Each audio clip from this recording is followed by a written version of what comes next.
Alright guys, welcome to the next patch overview and my general thoughts and how I feel about this patch.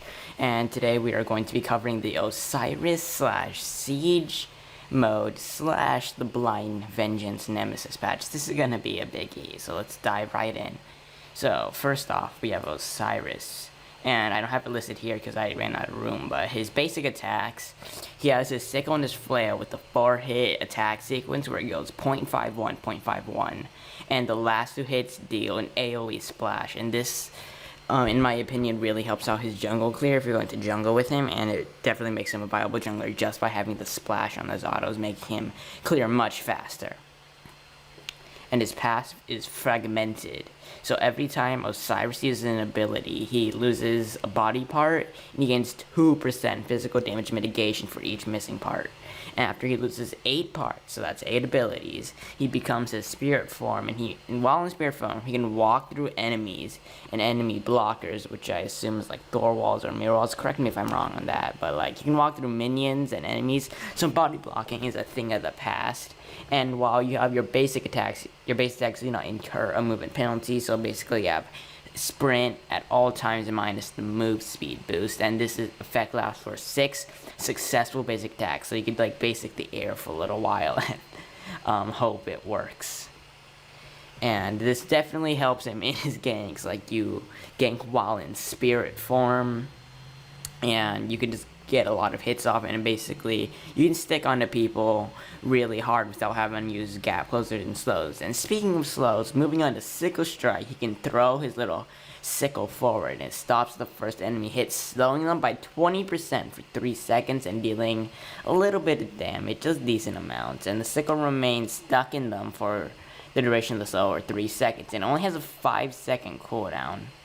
And the 5-second cooldown is pretty good, because like after the slow ends, they have 2 seconds to breathe before you can just slow them again, and this will definitely help him again stick to people. Osiris just feels like he can just stick to people and whack on them for days. So Spirit Flail is his next ability. He imbues his flail, the little whip thing, with spiritual energy, striking at the target location. So you like this little circle thing. Enemies hit take a decent amount of damage, and he gains 20% movement speed. So if you land sickle strike, that's a 20% slow already, plus a 20% move speed boost, plus your spirit form being able to whack on them without the move speed penalty. But if the enemy is under the effect of sickle strike, the sickle is ripped off of them, and the target slow is increased in power and duration to 50% for 4 seconds. So basically, you can have an infinite slow on them if you can. Actually, no, they have 3 seconds to breathe. Yeah, they have 3 seconds to breathe before you can just slow them again, and combining your sickle strike and spirit flail, and it's a 50% slow. That is insane if you can land both skills. And you also get that move speed boost, so you can Osiris will be able to just stick on to people for days. Next up is Judgment Tether. It's kind of like Morgana's Dark Bindings or Dark Shackles, whatever the hell they're called. Basically, Morgana's ultimate. He flings out his mummy wraps, tethering himself to all nearby enemies, so he has a little line thing, and he attaches himself to an enemy, or to all nearby enemies for 4 seconds. Targets hit, they get damage reduction, so you just throw your Judgment Tether in the middle of a team fight, and your team has such a huge advantage. And the tether can be broken if they move too far away, and the target's still in the range of the tether, so if they still have the tether on them when the duration expires. So after 4 seconds, you have the tether on you for 4 seconds, and then they are stunned for 2 seconds. So basically, you just drop this in a team fight, and the only choice they have is to run away or get stunned and have their damage reduced. So overall, it's a very strong team fight ability.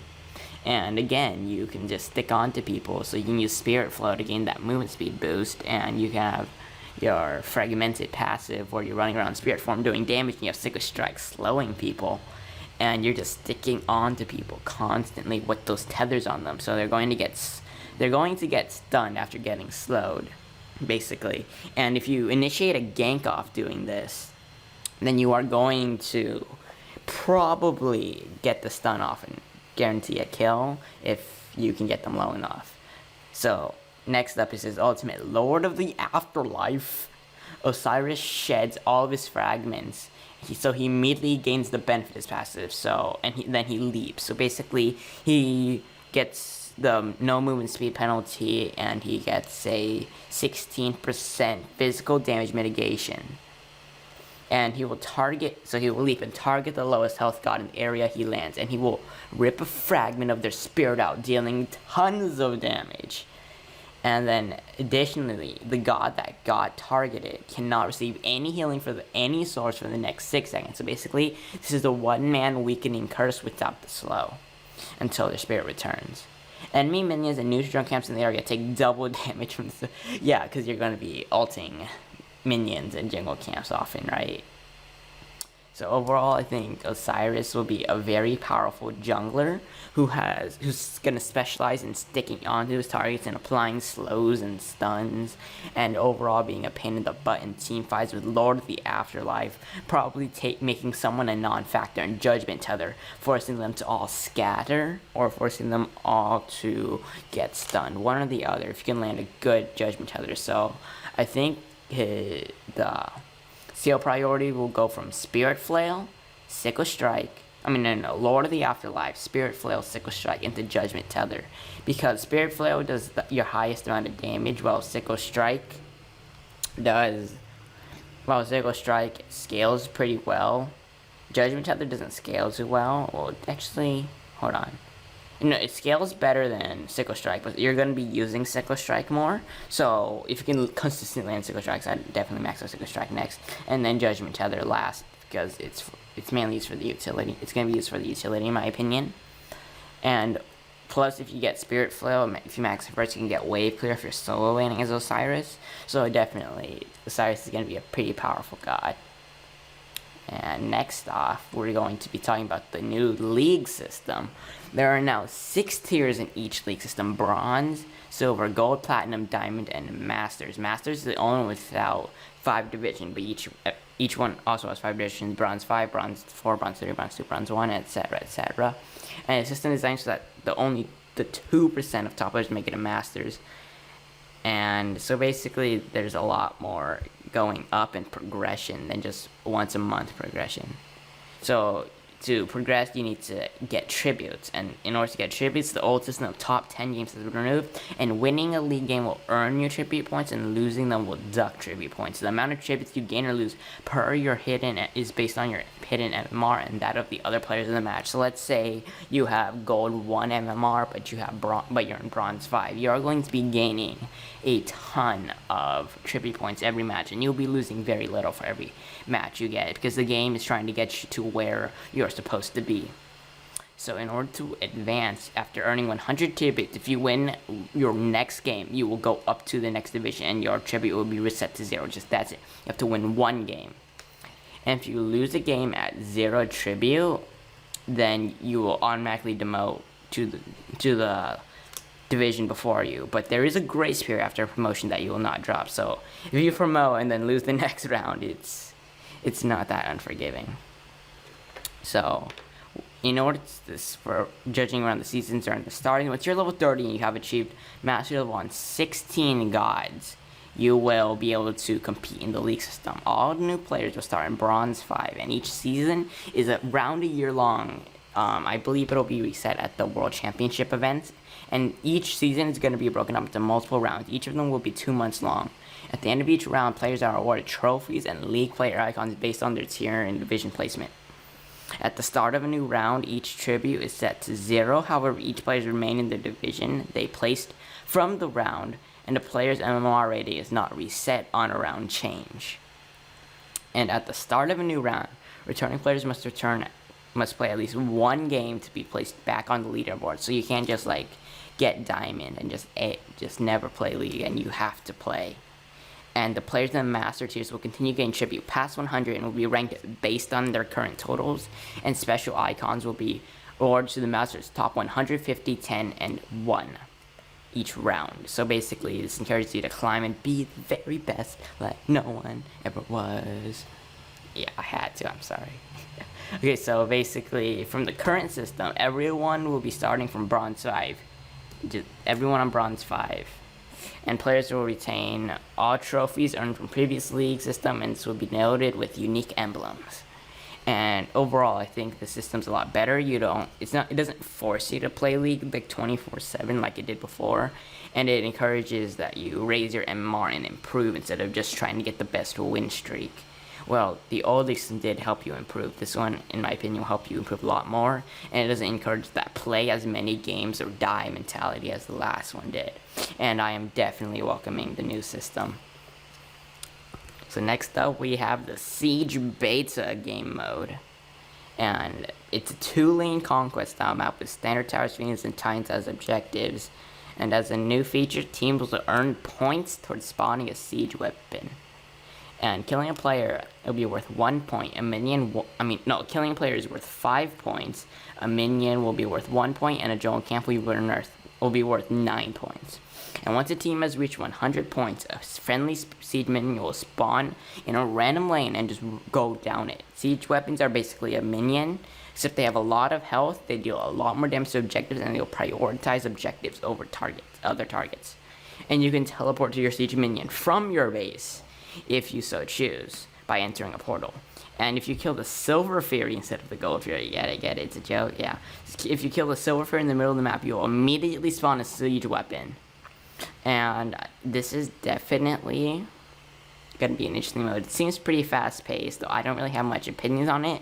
The meta will definitely have a jungler that's trying to clear out as many camps and then tax the other lanes and trying to push them down as fast as possible, because you're basically trying to gain as many points as possible. And since jungle camps give the most points, you definitely want to clear those out as fast as you can. And once all your camps are cleared and there's nothing to invade, just try going to lanes and gank, or just hard push it as hard as you can. And that's really all I really have to say on this mode before we get to try it out. There'll be another video later on explaining how I feel about the game mode after I tried it out a little bit.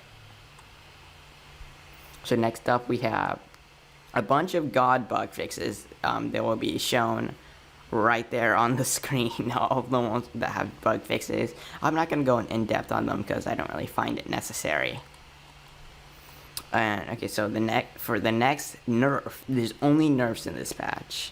We're gonna have Uller. His base movement speed is reduced a little bit. It's not too much though, but it's definitely not too much of a hit considering he has a movement speed steroid and he's gonna be building Heartseeker plus boots either way. But it's a nice change, so he can't just stick on you 24/7. And this is the nerf everyone has been asking for. They have reduced the stun on his 1 in axe form, and they made it a little bit hard to hit by making the projectile slower, so there's counterplay to it. So definitely Uller is not as strong. He's still very strong, but he has a lot more counterplay in his kit now, and I think he's in a good state now. And next up is Zeus. Detonate charge has been reduced from that much to that much per charge. That is 15 damage for 3 charge getting knocked off, and 6%.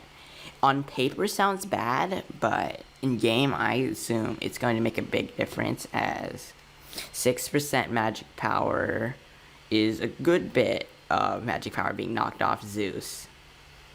So definitely, I don't really have much of an opinion on Zeus after his nerfs, but we'll see what happens. I'll also make another video afterwards explaining how I feel about Zeus in his current state after the detonate charge nerfs.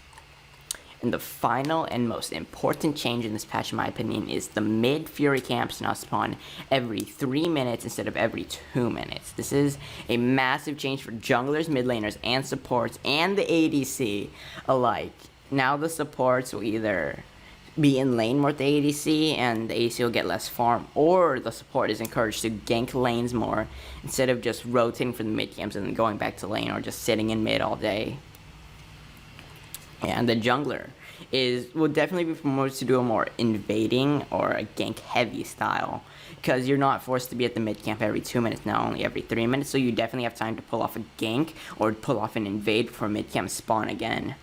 And this will definitely make junglers have to be more active instead of just AFK in the jungle all day, because you'll run out of camps. And the mid laner will be losing a lot of EXP off of this. And overall, mid laners will have slightly less of an impact on the game, but Actually, I'm gonna take that back. Mid laners can potentially have more impact on the game because they can roam more now without having to lose mid camps. Because before, it's like if the mid laner roamed, you would be able to secure the mid camp without much contesting because they were gone. Nada, zip. So I'm definitely excited because I think this will be able to encourage a more roam heavy meta than before. Instead of having to have everything rooted in mid, you'll be able to rotate all around the entire map. And I think this is a pretty good patch. I am definitely satisfied with this patch. So until next time, guys, take it easy, and I'm very excited to try this new patch, and I want you to tell me what you think of this patch in the comments. And I am going to be doing a giveaway soon on this channel next week after the patches come out. So be prepared to tune into that. Subscribe if you like my content. Don't if you don't like it. Like if you like the video. Dislike if you hated it, so I know to improve. But until next time, guys, take it really easy. Have fun, guys. See ya.